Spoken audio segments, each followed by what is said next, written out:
वो तो सरकार है, सरकार जो मर्जी बोल सकती है ना। सरकार जो उन्होंने किसान उसके दर पर बैठे हुए हैं। नहीं, हमारा तो हम अकेले हैं, हमारा बाप सिर पर नहीं है, हमारा बेटा अभी छोटा है 15 साल का। नीचे सानू बाहर इन्नी एक गवर्नमेंट इन्नी बेशर्म है ना। पर जो ज्यादा रोड देखते हैं, कोई रोड नहीं बढ़िया, कितने टॉयलेट बाथरूम नहीं बनया, कोई कुछ चीज नहीं हैगी।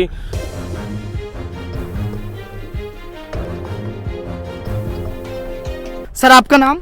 अजैब सिंह। सर क्या कहेंगे जिस तरीके से बाबा राम सिंह, मैं सबसे पहले ये जानना चाहूँगा, बाबा राम सिंह ने सुसाइड कर लिया और लगातार किसानों की मौत की खबर आ रही है और उसके बाद मौजूदा सरकार को कुछ असर दिखने को नहीं मिल रहा है, क्या कहेंगे आप? ਸਾਡੇ ਦੇ ਵਿੱਚ ਸਾਡੀ ਬਾਣੀ ਦੇ ਵਿੱਚ ਲਿਆ ਪਹਿਲਾ ਮਰਨ ਕਬੂਲ ਜੀਵਨ ਦੀ ਛੜ ਆਸ ਹੋ ਸਭਨਾਂ ਦੀ ਰਹਿਣਕਾ ਤੋਂ ਆਓ ਹਮਾਰੇ ਪਾਸ। ਸਾਨੂੰ ਮਰਨਾ ਦਾ ਪਹਿਲਾਂ ਸਾਡੇ ਵਿੱਚ ਲਿਖਿਆ ਆ, ਅਸੀਂ ਸੱਚ ਤੇ ਮਰਨਾ, ਬਾਕੀ ਝੂਠ ਹੈ ਸਭ ਕੁਝ। ਅਸੀਂ ਤਾਂ ਹੁਣ ਵੀ ਪ੍ਰਧਾਨ ਮੰਤਰੀ ਮੋਦੀ ਨੂੰ ਬੇਨਤੀ ਕਰਦੇ ਹਾਂ ਉਹ ਸਮਝ ਆਵੇ, ਉਹਦੀ ਇਹ ਪਬਲਿਕ ਆ, ਉਹ ਜਿਹੜਾ ਰਾਜਾ ਆ ਉਹਨੂੰ ਸਾਰਾ ਦੀਦਾ ਹੁੰਦਾ। ਹੁਣ ਦੇਖੋ ਅਸੀਂ ਬੱਚੇ ਸਿਆਣੇ ਬਜ਼ੁਰਗ ਤੁਸੀਂ ਰਹੋ ਰਾਤ ਨੂੰ ਫਿਰਦੇ ਆ, ਕਿੱਦਾਂ ਟਰਾਲੀਆਂ ਦੇ ਹੇਠਾਂ ਪਏ ਆ। ਉਹ ਕਦੀ ਜਾ ਕੇ ਕਿਤੇ ਬਿਆਨ ਦਿੰਦਾ ਇਹ ਤੋਂ ਹਮ ਲਏਗਾ ਨਹੀਂ, ਹਮਾਰੇ ਕਿਸਾਨ ਮਗਰ ਆ। ਅਸੀਂ ਤੇ ਕਿਸਾਨਾਂ ਦੇ ਨਾਲ ਆ, ਕਿਸਾਨਾਂ ਨੂੰ ਤਾਂ ਤੂੰ ਪੁੱਛਦਾ ਨਹੀਂ, ਤੇਰੇ ਕੋਲ ਘਰ ਬੈਠੇ ਕਾ ਕੇ ਕਿਸਾਨ ਤੂੰ ਸਾਡੇ ਕੋਲ ਆ, ਅਸੀਂ ਤੇਰੇ ਘਰ ਬੈਠੇ ਆ। ਉਹ ਐਵੇਂ ਉਧਰ ਤੁਰਿਆ ਫਿਰਦਾ ਤੁਮਰਿਆ, ਉਹ ਕਦੇ ਝੂਠੇ ਬੰਦੇ ਪੈਸੇ ਦੇ ਕੇ ਲਿਆ ਕੇ ਮੀਟਿੰਗਾਂ ਕਰਾਈ ਜਾਂਦਾ। ਤੂੰ ਸਾਡੇ ਨਾਲ ਸਿੱਧੀ ਗੱਲ ਕਰਦਾ, ਅਸੀਂ ਕੋਈ ਗੱਲ ਕਰਨ ਨੂੰ ਫਿਰ ਉਹਨੂੰ ਇੱਕ ਵਾਰ ਕਿਹਾ ਵੀ ਅਸੀਂ ਕੈਂਸਲ ਕਰਾਉਣਾ ਹੈ। ਅਸੀਂ 6 ਪਹਿਲਾਂ ਵੀ ਮਹੀਨੇ ਦਾ ਤਿਆਰ ਆਪਣਾ ਰਾਸ਼ਨ ਲੈ ਕੇ ਇੱਥੇ ਆਏ ਹਾਂ, ਅਸੀਂ ਕੈਂਸਲ ਕਰਾਉਣੇ ਹੀ ਕਰਾਉਣੇ ਆ। ਸਾਡਾ ਮਤਲਬ ਨਹੀਂ ਇਹ ਜਿਹੜੇ ਕਾਨੂੰਨ ਰੱਦ ਕਰਾਉਣੇ ਆ, ਸਾਡਾ ਇਹ ਇਹਨਾਂ ਕਾਨੂੰਨਾਂ ਦਾ ਮਤਲਬ ਨਹੀਂ। ਸਾਡੇ ਉਹਦੇ ਵਿੱਚ ਗਰੀਬ ਤਬਕਾ, ਵਪਾਰੀ, ਮੰਡੀ, ਸਾਰਾ ਕੁਝ ਸਾਡਾ ਨੁਕਸਾਨ ਹੋ ਰਿਹਾ। ਅਸੀਂ ਜਦ ਉਹਨੂੰ ਕਹੀ ਜਾਂਦੇ ਉਹ ਅਸੀਂ ਤਾਂ ਮੰਗਦੇ ਹੀ ਨਹੀਂ ਇਹ ਚੀਜ਼, ਉਹ ਸਾਡੇ ਗਲ ਕਿਉਂ ਭਰਾ। ਇੱਕ ਬੰਦਾ ਹੁਣ ਤੁਸੀਂ ਕੋਈ ਖਾਣ ਨੂੰ ਚੀਜ਼ ਮੰਗਦਾ, ਤੂੰ ਕਹਿੰਦਾ ਮੈਂ ਖਾਣੀ, ਮੈਂ ਤੈਨੂੰ ਕਹਿੰਦਾ ਤੈਨੂੰ ਖਿਲਾਉਣੀ ਹੈ, ਕਿੱਦਾਂ ਉਹ ਖਾ ਲੈ ਜੀ। ਉਹ ਕੜੀ ਉਹੀ ਹਮਕੋ ਇਸਕੋ ਜ਼ਰੂਰਤ ਹੈ, ਉਹਨੂੰ ਇਹੀ ਕਹਿੰਦੇ ਆ ਵੀ ਕੁਛ ਸਮਝ। ਤਪੋਂ ਰਾਜੋ ਨਰਕ ਮਿਲਦਾ ਹੁੰਦਾ। ਅੱਗੇ ਜਿਹੜੇ ਰਾਜੇ ਹੋਏ ਆ ਉਹਨਾਂ ਦੀ ਤੂੰ ਹਿੰਦੂ ਸਤਯੁਗ ਹੋਇਆ, ਦੁਆਪਰ ਹੋਇਆ, ਤ੍ਰੇਤਾ ਹੋਇਆ।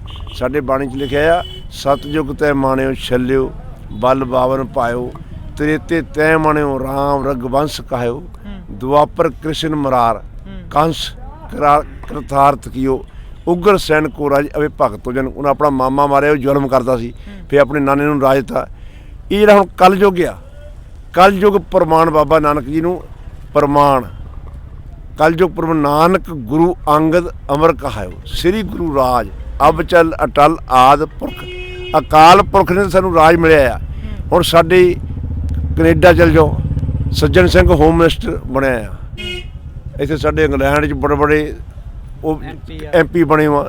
ਸਾਨੂੰ ਤਾਂ ਰੱਬ ਨੇ ਬੜਾ ਕੁਛ ਦਿੱਤਾ ਆ, ਇਹਨੂੰ ਸਮਝ नहीं आती भी साडा इन्ना काहदे साडी ये पहली बार बन भी गया हुण बड़ी 3-4 साल रह जाऊगा। भारतीय जनता पार्टी कह रही कि किसानों की आय दुगुनी होगी। ਉਹ ਦੁਗਣੀ ਕਹਨੂੰ ਦੁਗਣੀ ਉਦੋਂ ਅਸੀਂ ਹੁਣ ਇੱਥੇ ਬੈਠੇ ਆ, ਅਸੀਂ ਕਮਾਈ ਤਾਂ ਅਸੀਂ ਕਰਦੇ ਆ। ਅਸੀਂ ਹੁਣ 3 ਮਹੀਨੇ ਜਿਹੜਾ ਝੋਨਾ ਹੁੰਦਾ ਪਾਦੇ ਆ, ਸੱਪ ਹੁੰਦੇ ਆ, ਸੌਂਦਾ ਨਹੀਂ, ਕੋਈ ਲੜ ਜਾਵੇ, ਰਾਤ ਨੂੰ ਠੰਡ ਹੁੰਦੀ। ਹੁਣ ਠੰਡ ਦੇਖੋ ਕਿੰਨੀ ਆ, ਉਹ ਤਾਂ ਆਰਾਮ ਨਾਲ ਸੀਟਰ ਲਾ ਕੇ ਬੈਠੇ ਹੋਣੇ ਨਾ। ਅਸੀਂ ਤੇ ਤੁਹਾਡੇ ਸਾਹਮਣੇ ਕਿੱਦਾਂ ਬੈਠੇ ਆ, ਨੀਚੇ ਸਾਨੂੰ ਬਾਹਰ ਅੰਦਰ ਜੇ ਇੰਨੀ ਇਹ ਗੌਰਮੈਂਟ ਇੰਨੀ ਬੇਸ਼ਰਮ ਆ ਨਾ, ਇਹਨੂੰ ਪਤਾ ਨਹੀਂ ਵੀ ਜੇ ਉਦੋਂ ਤੋਂ ਕਹਿੰਦਾ ਮੈਂ ਕਿਸਾਨਾਂ ਦੇ ਨਾਲ ਆ, ਉਹ ਤਾਂ ਦੂਜੇ ਜੁਮਲੇ ਆ। ਤੂੰ ਐਡੀਆਂ 2 ਸਰਕਾਰਾਂ ਇੱਥੇ, ਦਿੱਲੀ ਦੀ ਵਾਲੀ ਸਰਕਾਰ ਆ, ਇਹ ਸੈਂਟਰ ਦੀ ਸਰਕਾਰ ਆ, ਵੀ ਤੁਸੀਂ ਕੁਛ ਤਾਂ ਕੋਈ ਇੰਤਜ਼ਾਮ ਕਰ ਦਿਓ। ਦੇਖੋ ਟੋਲਟਾਂ ਦਾ ਨਹੀਂ ਇੱਥੇ ਕੋਈ ਇੰਤਜ਼ਾਮ। ਅਸੀਂ ਫਿਰ ਵੀ ਪਰਵਾਹ ਨਹੀਂ, ਫਿਰ ਵੀ ਅਸੀਂ ਹੱਸਦੇ ਆ, ਉਹਦਾ ਭਾਣਾ ਮੰਨਦੇ ਆ ਉੱਪਰ ਵਾਲੇ ਦਾ। ਪਰ ਇਹਨਾਂ ਨੂੰ ਇਹ ਥੋੜ੍ਹਾ ਦੇਖਦੇ ਇੱਕ ਸਾਡੇ ਨਾਲ ਆ, ਸਾਡੇ ਸਾਨੂੰ ਤਾਂ ਤੰਗ ਕਰਦੇ ਆ ਵੀ ਇਹ ਡਰਾਉਂਦੇ ਆ ਸਾਨੂੰ। ਪਰ ਇਹ ਨਹੀਂ ਪੰਗਾ ਸਾਡੇ ਨਾਲ ਸਿੰਘਾਂ ਨਾਲ ਲੈ ਲਿਆ ਨਾ।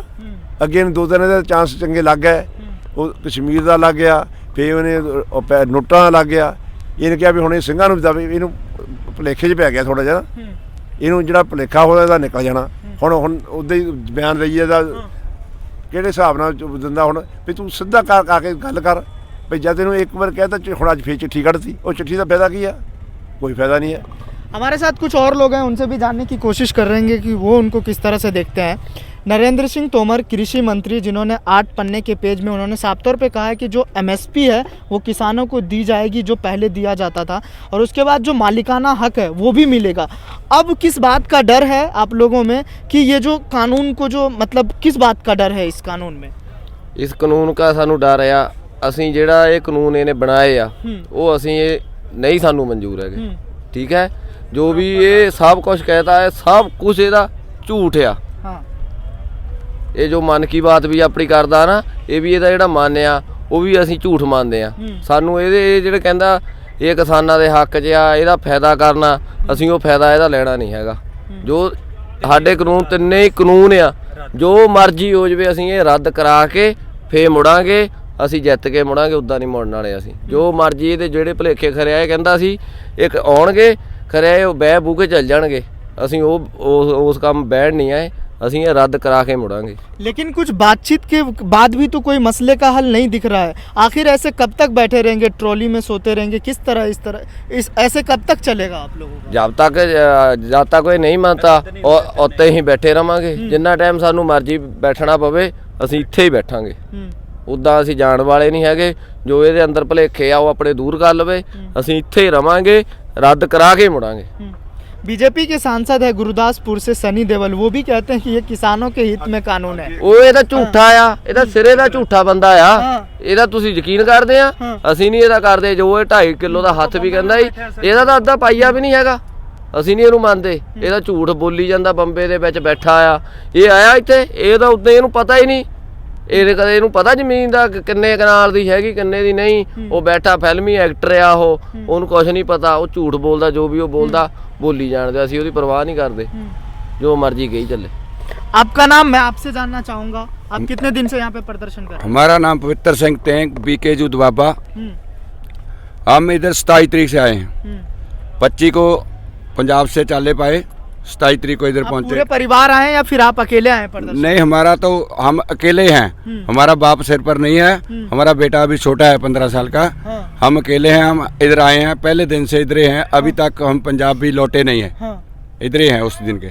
अच्छा, क्या मांगे हैं? जब अगर ये कानून वापस नहीं लिया जाता है तो अगला कदम क्या होगा? अगला कदम तो होएगा, जो भी हमारा जो यूनियन है, जो भी हमारे लीडर हैं, जो भी स्टेप चकेंगे हम उसके साथ हैं, साथ रहेंगे और रहेंगे उसके साथ, पूरे साथ देंगे उसका। हाँ, लेकिन वो तो कहते हैं कि जो भारतीय जनता पार्टी है, मौजूदा सरकार है, प्रधानमंत्री नरेंद्र मोदी, वो मन की बात करने आते हैं, अपने स्पीच में कहते हैं कि वो सामने हाथ जोड़ रहे हैं किसानों के। लेकिन उनके जो नेता है वो कहते हैं कि इसमें खालिस्तानी लोग हैं। उनको क्या कहेंगे आप? हम उसको गुंडा बोल देते हैं, हम बदमाश बोल देते हैं। पहले तो है भी बदमाश। नरेंद्र मोदी बदमाश पहले का था, अभी भी है। बदमाशी चलेगी नहीं। ये जो हमारा भारत देश है, लोग हिंदुस्तान बोलते, लेकिन नहीं, हिंदुस्तान ये भारत है हमारा, इंडिया है हमारा। जो हमारा भारत देश है, एक परिस्था का नहीं, एक कौम का नहीं है। कितनी इधर कौमा है, सभी का भारत देश है। लेकिन ये जैसे गुंडागर्दी कर रहा, हम चलने नहीं देंगे। लेकिन पहले किया कश्मीर में, दिल्ली में बच्चे लोगों को पुलिस को भेज दिया, रात को पिटाई किया। लेकिन अभी कर लें, हम इधर बैठे हैं, कर ले जो करना है, करे जो करना है। लेकिन हम बदमाशी नहीं करेंगे, ना करेंगे, शांतिपूर्ण बैठे हैं, शांतिपूर्ण नहीं करेंगे। वो बिल तो वापस होने हैं। एक चीज़ और मैं आपसे समझने की कोशिश करूंगा, क्योंकि जिस तरीके से इससे पहले अगर छात्र प्रदर्शन करे तो उन्हें नक्सली कहा जाता है, और उसके बाद मुसलमान प्रदर्शन करे तो उन्हें आतंकवादी कहा जाता है, किसान प्रदर्शन करे तो खालिस्तानी कहा जाता है। लग रहा है आपको ऐसे बोल बोल कर जो है किसानों के आंदोलन को कमज़ोर करने की कोशिश हो रही है? देखो जी, जितना ये बोलेंगे खालिस्तानी है, जो भी बोलेंगे, पहले अकेला पंजाब, पहले पंजाब उठा, बाद में हरियाणा उठा, अब पूरा इंडिया उठा। जितना ये बोलेंगे खालिस्तानी है, नक्सलवादी है, उतना हम स्ट्रांग हो जाते हैं। अभी आप दिल्ली को 5 बॉर्डर है जो सील कर दें। आने वाले टाइम में जो नहीं चलेगा, हमको मालूम है, जो रोड चल रहे हैं अभी, हो सकता है 2-3 दिन में वो भी बंद कर दें। करेंगे, वो भी बंद कर देंगे। इससे क्या लग रहा है, कानून वापस होगा? रोड जाम करने से वापस होगा? क्योंकि हालांकि 3500 करोड़ रुपए का रोजाना का नुकसान है भारत सरकार को। देखो, तो सोचना चाहिए, सरकार को सोचना चाहिए। एक टेबल में मीटिंग में बुलाई जाता है, कोई सिट्टा नहीं निकल रहा। टेबल में आए, जब मर्जी बात करें, सिट्टा निकाले, कोई तो सिट्टा निकाले। जहाँ ना में जवाब दें, हम तो तैयार हैं। हाँ जहाँ नाम है, हम अगला स्टेप हम सोचेंगे क्या करना है। हाँ ना ले। तो हमारे चैनल के माध्यम से मौजूदा सरकार से, प्रधानमंत्री नरेंद्र मोदी से, गृह मंत्री अमित शाह से, कृषि मंत्री नरेंद्र सिंह तोमर से क्या कहेंगे आप? हम क्या कहेंगे उसको? हम भीख तो मांगते नहीं है, हम अपने हक मांगते हैं। भीख भीख भीख तो भीख मांगने वाले तो है ही नहीं। जो किसान हो भीख तो मांगेंगे नहीं कभी। किसान तो देता है, अन्नदाता बोलते हैं सभी। तो आपके चैनल भी बोल रहे हैं, सभी दुनिया बोल दिया अन्नदाता। अन्नदाता जो ऐसे सड़कों में आ गया, इसका सिट्टा तो निकलेगा निकलेगा। अन्नदाता है जब इतने पूरे इंडिया का हम पेट भर सकते हैं, अपने लिए क्या नहीं कर सकते हम। हमारे साथ कुछ और लोग हैं, उनसे भी जानने की कोशिश करेंगे कि वो इनको किस तरह से देखते हैं। सर, आपका नाम?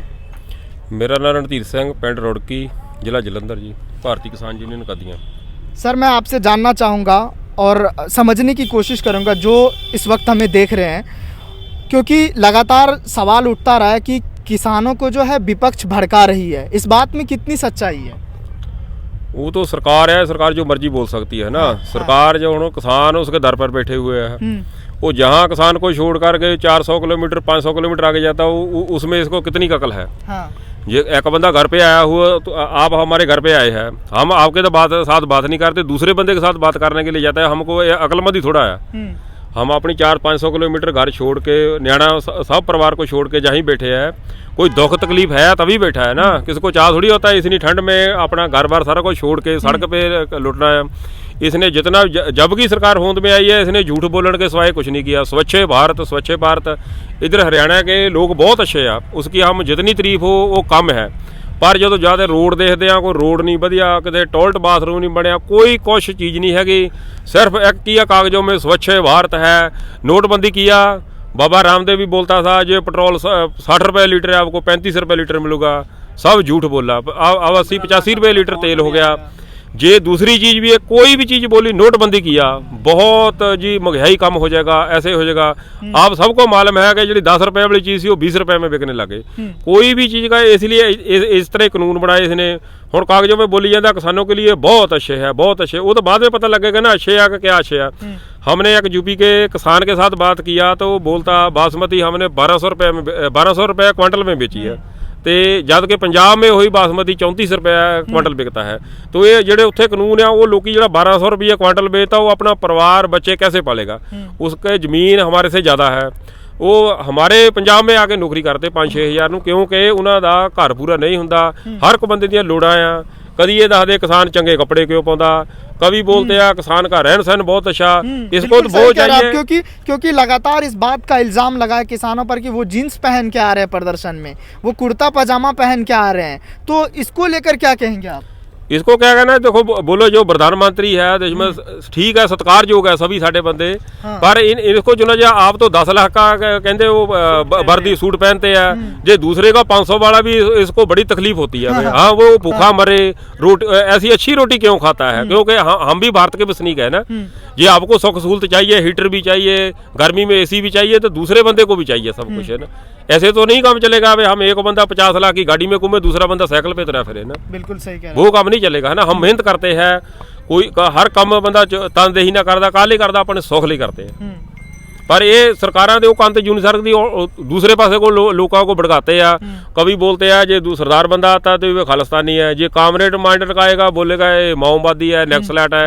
ऐसे झूठ बोल के झूठ नहीं चलता। कभी थोड़ा बहुत चल जाता किसी टाइम पर। हुण हरियाणा की सरकार ने आपको मालूम होगा उन्हीं SYL का मुद्दा निकाल लिया, जब कि साड़ी उम्र भी 50 साल की हो गई है, जब छोटे छोटे सी ऐसे ही निकाली जाते हैं। जब वोटें आती है तब निकाल लेते हैं, बाद में ठंडे वास्ते में पा देते हैं।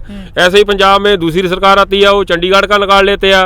जब इलेक्शन हो जाती है वो ठंडे वास्ते में पा के दूसरा निकाल लेते हैं, अपने मजे लेते पूरे। तो आखिर क्यों सरकार किसानों को समझाने में विफल हो रही है? क्या मुख्य वजह हो सकती है? देखो जी, कारपोरेट घराणिਆਂ ਨੂੰ ਵਿਕੇ हो सारा कुछ, अडानी अंबानी के हाथों में दे रहे हैं। सब कुछ नहीं बेच चुके ਆ, सब को प्राइवेट करना चाਹੁੰਦੇ ਆ। ਵੀ ਆਪਣੇ ਸਿਰ ਤੋਂ ਸਾਡੇ ਭਾਰ ਲੱਥ ਜਵੇ, ਚਾਹੇ ਉਹ ਸਰਕਾਰੀ ਨੌਕਰੀਆਂ ਆ ਸਾਡੀਆਂ, ਚਾਹੇ ਰੇਲਵੇ ਲੈ ਲਓ, ਚਾਹੇ ਤੁਸੀਂ 에ਅਰ ਇੰਡੀਆ ਲੈ ਲਓ, ਹਰ ਇੱਕ ਚੀਜ਼ ਵੇਚ ਕੇ ਕਹਿੰਦੇ ਪਰੇ ਹੋ ਜਾਈਏ। ਜੇ ਤੁਸੀਂ ਸਭ ਕੁਝ ਵੇਚਣਾ ਹੀ ਆ ਫਿਰ ਇਲੈਕਸ਼ਨ ਕਾਹਲੇ ਕਰਾਉਣੀ ਆ? ਮੁਲਕ ਹੀ ਸਾਰਾ ਵੇਚ ਦਿਓ, ਪ੍ਰਧਾਨ ਮੰਤਰੀ ਦਾ ਖਰਚਾ ਤਾਂ ਬਚ ਜਵੇ कम से कम हमको। अब इलेक्शन काले डाल, इलेक्शन होता है करोड़ों रुपये अरबों रुपये मुल्क का उजड़ता है उसमें। जो गवर्नमेंट ने कम ही नहीं करना कोई भी, फिर सारा कुछ ही बेच दो है ना। वो तो पैसा कम से कम सेव हो जाए, खाते में जाएगा ना। हैदराबाद में निकाय चुनाव था, वहाँ चुनाव होता है तो अमित शाह जो है गृह मंत्री हैं वो वहाँ पहुँच जाते हैं, प्रधानमंत्री नरेंद्र मोदी पहुँच जाते हैं। लेकिन यहाँ पर सिंधु बॉर्डर पर किसान प्रदर्शन कर रहे हैं, उनसे बातचीत करने के लिए वक्त नहीं है। इसको कैसे देख रहे हैं?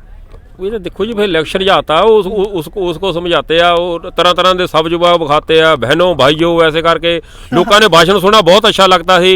हमको भी ऐसे हमने ही वोट इसको डाला ना ऐसे लगता बीजेपी को वोट हाँ ऐसे लगता है अकाली दल को वोट दिया था इसको दिए कोई बात नहीं ना ऐसे लगता है वो बंदा बहुत ईमानदार है अच्छा है। जो थोड़े आप हम हमारे पास आए हैं थोड़े चेर में देखेंगे सरदार लोग बहुत अच्छा है जब मिलेंगे बरतेंगे तब पता लगेगा। जैसे ये नहीं ऐसे लोगों को भड़काया इतने दुकानें बंद कराई फिर सरदार लोग आ गया आपकी दुकानें को आग लगा देगा आपकी दुकानों को भन तो साड़ फूक कर देगा ये कर देगा वो कर देगा। हुण आपको भी पता है ये 25वां दिन हो गया जहीं से बैठे को कितने एक सोटी भी नहीं तोड़ी किसी ने भी हर को बंदा बहनों भाइयों के जैसे साथ सारे रहते हैं कोई भी प्रॉब्लम नहीं सानू कोई भी इतने बाकी लोगों का साडे नूं बहुत सहयोग है असीं बिल्कुल चढ़दी कला च आ।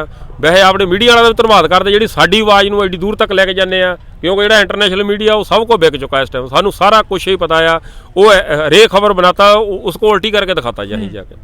लेकिन प्रधानमंत्री नरेंद्र मोदी तो कहते हैं कि किसानों की आय दुगुनी होगी बिहार में नहीं देखो ऐसे बात है ना वो कहने के लिए तो बहुत कुछ हो जाता है कहने के लिए तो उसने बोला ही नोट बंद कर दिया था आपको बहुत अच्छा हो जाएगा। आपको ही मालूम होगा काला धन वापस आएगा जेड़ा गरीब बंदा सी उसको 2-2 महीने लाइना च खड़े रहता लड़की की शादी रख ले मुड़ के पैसा मिलता नहीं जैसे कोई भी ऐसे लिए वो बोलता है बहनों भाइयों 15 लाख आपके खाते में आ जाएगा 15 लाख की होना साढ़े अपने भी निकल गए लोगों के खाते खिला है 2-2 महीने हर साल 2 करोड़ युवा को रोजगार मिलेगा। नौकरी कहाँ मिलेगा नौकरी तो पहले ही खत्म कर दिया है ना आगे तो क्या देंगे है ना वो तो पहली रोटी भी छीन लिया आगे कौन से देने लगा हमारे को। चलिए बहुत शुक्रिया हमसे बातचीत करने के लिए आप लोगों ने मुझे महत्वपूर्ण समय दिया। तो ये हमारे साथ कुछ किसान थे ट्रॉली में मौजूद थे और सभी सवालों के जवाब उन्होंने बारीकी अंदाज में दिए जिनका साफ तौर पे कहना है कि हमने घर से ठान रखा है और यहाँ जो आए हैं ये कानून को वापस कराने के लिए आए क्योंकि ये जो कानून है 3 कृषि बिल जो है वो कहीं ना कहीं किसानों का कहना है कि ये किसानों के खिलाफ है और इन चीज़ों को लेकर मौजूदा सरकार पर बहुत बड़ा सवालिया निशान खड़ा हो रहा है। अपने सहयोगी नितेश के साथ सिंधु बॉर्डर से नेशनल इंडिया न्यूज़ के लिए सद्दाम करीमी की ये रिपोर्ट। चैनल को सब्सक्राइब नहीं किया है तो प्लीज़ सब्सक्राइब कीजिए और ताज़ा अपडेट पाने के लिए बेल आइकन को दबाना ना भूलें।